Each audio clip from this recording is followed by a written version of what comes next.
energy is a funny thing, and you know, if you come at it with a partisan viewpoint, you're going to lose a lot. You know, energy is it's very demanding field. You know, physics are a tough taskmaster, and you know, I find that my politics have really shifted toward the center over the last few years. The further I've got into the study of energy and understanding just how big this business is.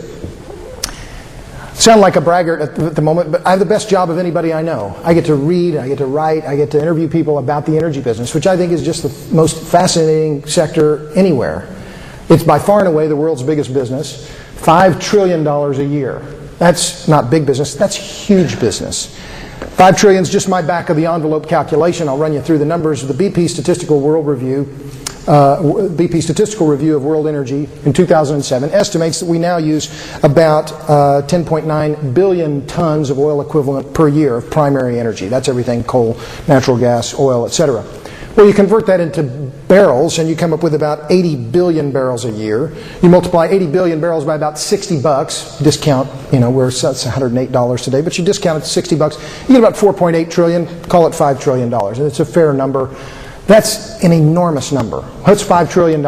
It's twice the nominal GDP of China. This is not big business, this is enormous business.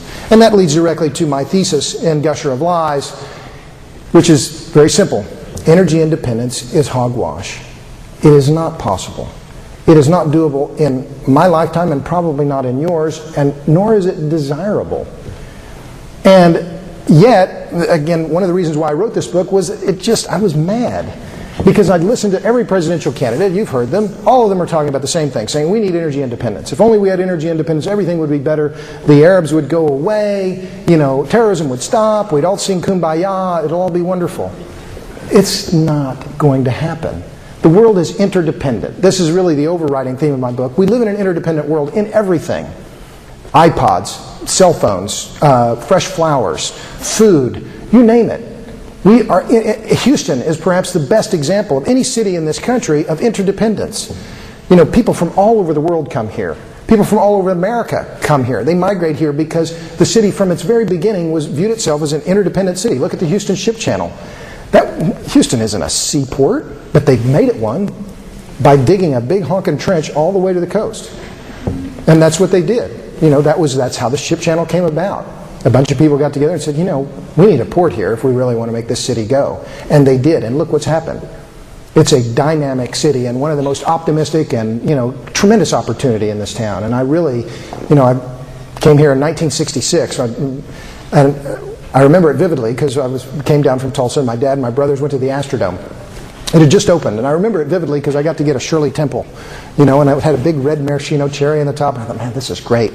And then I looked out the window of the Astrodome, and I thought, man, what a place. You know, and it's all air conditioned. I mean, I was just really awestruck by the sense of optimism in this town and the sense of the can-do kind of attitude that Houston had. But it's always been about interdependence. Houston has always seen itself as an outward-looking city, and it still is. So that's the overriding point in Gusher of Lies. We live in an interdependent world, and it's more so every day. And the idea that the U.S. can divorce itself, as the single biggest energy consumer in the world, can divorce itself from the world's single biggest industry is laughable. And one of the reasons I wrote the book was I was insulted. A lot of what I write because it makes me mad. I was mad that we were being insulted by our politicians. Congress in December passed the Energy Independence and Security Act of 2007. 300-page bill signed into law by President Bush that does nothing for our energy independence and nothing for our energy security. We're being lied to by our politicians, and that makes me mad, and that's one of the reasons why I wrote this book.